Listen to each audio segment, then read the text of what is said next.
We return back to Mondstadt for the next tale, which I feel is going to be very venti in nature, just given its title. I don't actually know what the contents entail. And it is a drunkard's tale. Oh no, I'm missing a volume. Oh no, I'm not. I've just clicked on it before. Okay, crisis averted. Whew, I panicked hard. Anyway, A Drunkard's Tale. Volume 1. In the land where the dandelion wine flows like a river, tall tales have a way of spreading far and wide, following closely in the wake of the whiff of wine. Far-fetched fables are always sure to spread when boasted between burps by inebriated bar patrons. We're really going for alliteration here. For these stories share something in common with the slurred speech and seasickness-inducing swaying that so often accompanies them, which is that, despite being clumsy and awkward, they are also highly entertaining. Legend has it that there was once a famous drunkard in Mondstadt. It was said that he could hold his alcohol as well as any hunter from Springvale in the off-season. And yet, still he would drink till he was drunk. Every time that he drank, he would not budge so much as an inch from the bar at the tavern until not a single mora was left in his coin purse, and not a single drop of wine remained in his glass.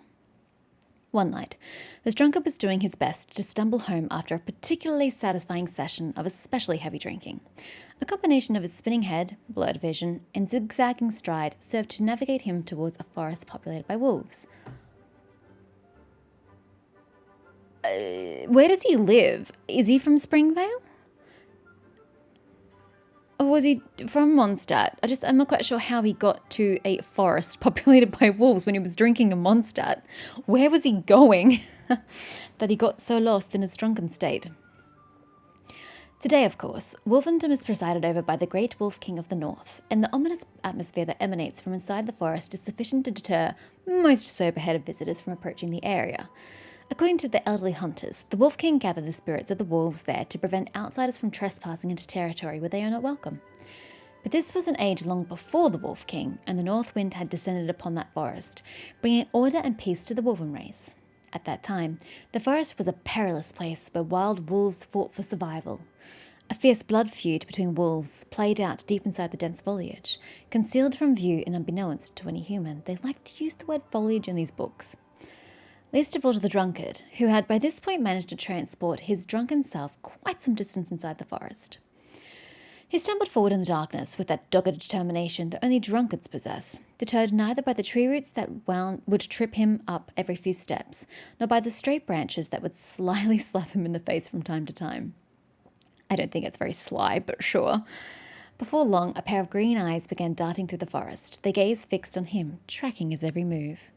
Those eyes belonged to a lone wolf, who silently pursued the drunkard from behind, all the while musing to itself, "This is the most peculiar sight I've ever seen in all my life."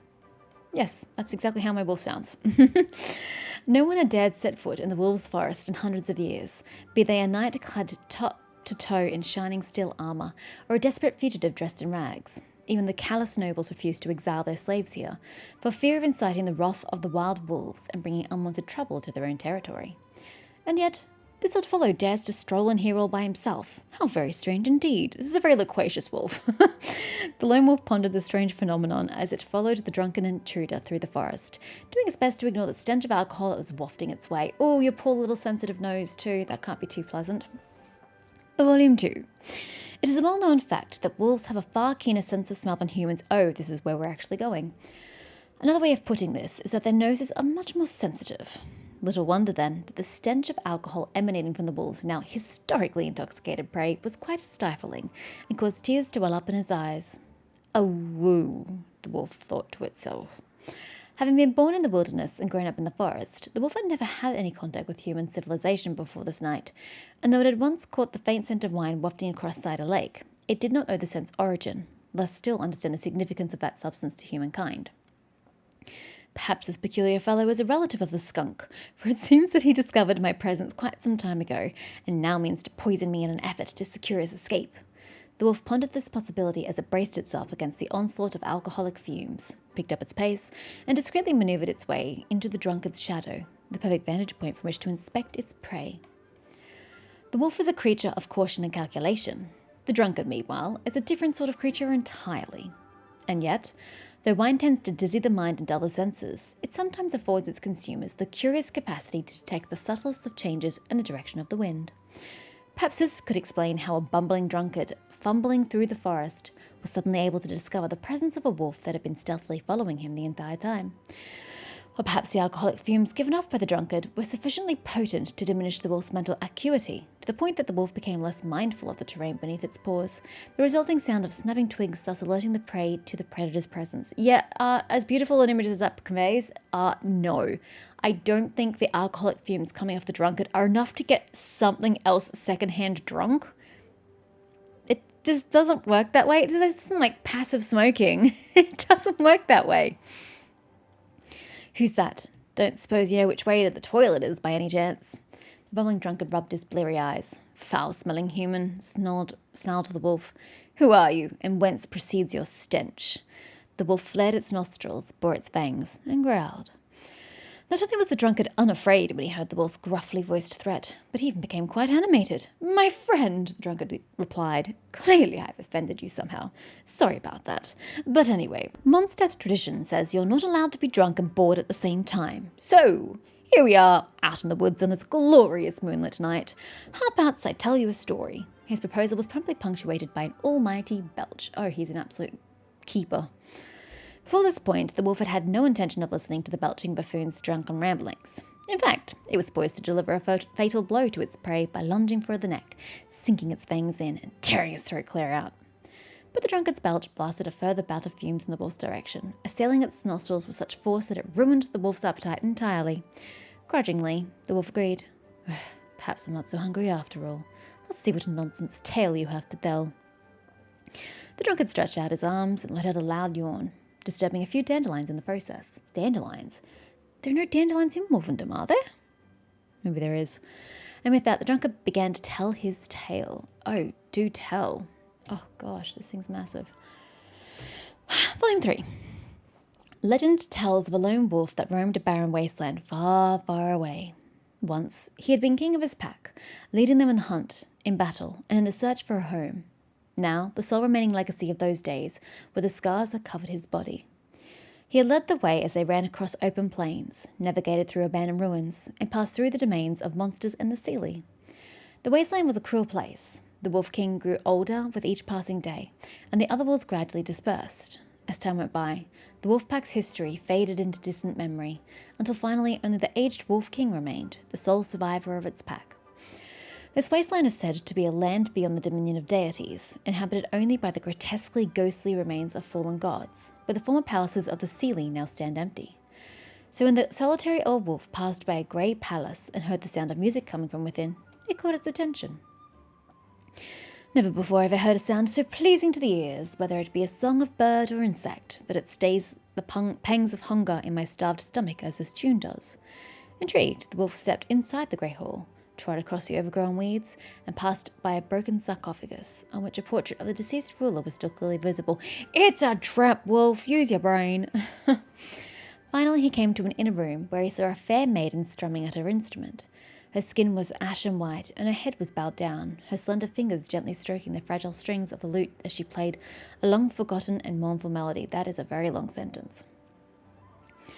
The wolf sat down in front of the pale young maiden and forgot all about the pain of hunger, thirst, and loneliness for a short while, as it listened in silence to her song. The chirping of insects on a long-gone autumn night is the chorus of exiles, singing mankind's most ancient song as they live out their plight. Stripped of all that the body once held close and the soul once held dear, songs and memories are all that now remain of yesteryear. The last singers, the first Seelie, they played their final tune in the Hall of Angels. The tiny Seelie playing in the forest were also drawn to the young maiden's tune and flocked to her to pay their respects. What is this song that you play? The wolf asked, puzzled, for it understood every line, every word, every syllable she spoke. And yet, hers was a language that it had never heard before, quite unlike that of any other living being. A song of the Seelie, replied the pale young maiden in a soft voice. Long, long ago, we wrote this song for the human savages, yet now we sing it to mourn our own fate. The wolf began to sing along, albeit clumsily, to the maiden's tune. But how is he supposed to know the lyrics? Or is he just humming the tune? In which case he picked it up pretty quickly. The wolf's voice was husky and broken, filled with a light and with sorrow. What are you singing? The maiden asked of the wolf. This is our song, responded the wolf. It sounds ghastly. The maiden made no attempt to soften her criticism as she continued to caress the lute strings, but you are welcome to sing along with me all the same. And so, a shared chorus sung by fair young maiden and weary old wolf filled the chambers of the long-abandoned palace. It is said that to this day, adventurers who pass by this place still hear a strange yet harmonious melody sounding from within. And then, the story ends here? The wolf licked its lips somewhat ruefully, and then said, I suppose I shall tell you a story now. And with that, the wolf cleared its throat and began to tell its tale. I thought this was the drunkard's tale, not the wolf's tale. Volume 4. Legend has it that the first wine of Mondstadt was brewed in the age when the north wind howled. Can we back up? The wolf is telling its tale, yet the wolf doesn't know what wine is, nor does it know the effect that wine has on humans. We already established that back in volume 1 or 2. Take your pick. Either of those volumes, probably volume 2. So why is the wolf now telling us a tale that involves wine when it doesn't know what it is? Answer me that. In the age when the kings of ice and frost fought for dominion, Mondstadt's forebears brewed rudimentary wine from wild fruits, even as they shivered in the biting cold. They did so to ease the pain of their frost-bitten fingers and to give them the courage to face the harsh and unforgiving ice. For at that time, the land of Mondstadt was engulfed by ice and snow, and the dandelions had not yet reared their heads. It is said that the first person in Mondstadt to discover the craft of wine brewing was a grossly negligent guard. Okay, are you going to tell me how he is grossly negligent? In a tribe beset by blizzards on all sides, it was the unenviable job of the hardy hunter-gatherers to stock the storage pits with food, and it was the guard's task to guard against intruders. The sight of a human intruder was a rare one indeed in that harsh environment, but there were other creatures who could better withstand the cold, and they would burrow underground to reach the food stocks. The rules of the tribe were that one person should inspect the storage pits at all times, filling in any mouse holes discovered, or better still, catching them red-handed in the act of pilfering, to keep the tribe's food supplies at plentiful levels. At that time, the damp, dark caves needed constant care and attention to prevent the food they held from going bad and rotting. On top of this, the mischievous little creatures that hid away out of sight would sometimes play pranks on the guards. One day, a wily wind spirit noticed that the grossly negligent guard was once again being grossly negligent. So, the spirit took the form of a fox and crept into a pile of wild apples. There, it caused yeast to grow, ripening the apples and causing them to ferment. The grossly negligent guard was ravenous when he returned and elected to partake of one of the apples. The mellow taste of fermented fruit delighted both his body and his mind. Immediately, he took animal hide and squeezed the juice from the apples, creating wine. The grossly negligent guard who first invented brewing in the age of ice and snow also became Mondstadt's first drunkard. It is said that he was the first person ever to fall into a drunken dream. In his first drunken dream, he drunkenly entered the dreams of a lone wolf. Somewhere in the long-lost past, or possibly the far-flung future, he fought fang and claw with rival wolf packs, battled with humans for food in the midst of a raging snowstorm, and met the first Seelie. The tribe-dwelling human and the pack-dwelling wolf could not bear to live in solitude. This newly brewed wine served to bring man and wolf together in their dreams, but their attitudes towards these dreams were poles apart. The human, who knew only the wind and snow, yearned for the wasteland where the lone wolf runs freely, but the lone wolf was fearful of the human's desire. It could not understand why this human was captivated by dangerous illusions and sought hope from within them. What concerned the wolf even more was that when in a drunken human dream, it could no longer distinguish whether it was a wolf or a human with a wolven spirit. So the wolf swore an oath never to touch the human's poison again, to resist the allure of wine. Wolves are not the children of the wind, and the land of wine and song is not their home. So the wolves left the human's domain and settled far off in the wilderness and deep in the mountain forests, places where the scent of wine could not reach them. Yeah, that seems a bit weird that an entire species migrated simply because of the smell of wine. It's a little far-fetched. What you humans call wine, we wolves call the abyss, the wolf haughtily concluded. But as the wolf turned towards the drunkard to say this line, it discovered that the drunkard was now lying fast asleep on a bed of pine branches. The wolf was most displeased and violently expelled a puff of air from its nostrils before leaving the still pungent pile of sleeping human to his business and going on its way. Yeah, I think your message is somewhat lost on the human that fell asleep. But again, I still find it odd that we established back up here that he's unfamiliar Where were we? The wolf had never had contact with them. He'd once smelt it before, but he didn't know what it was or understand the significance. So if he doesn't really know anything about it, how was he able to tell us a whole story about the perils of alcohol? It doesn't make sense. But whatever. Yeah, okay. It was interesting, but not very educational. And, as I said, they don't have to be educational. It can be fiction for fiction's sake. But I guess I just expect more from these books, from its predecessors. I expect there to be some measure of history or fact or world building involved, more so than just poetic fiction. So it's not bad, just my expectations are higher.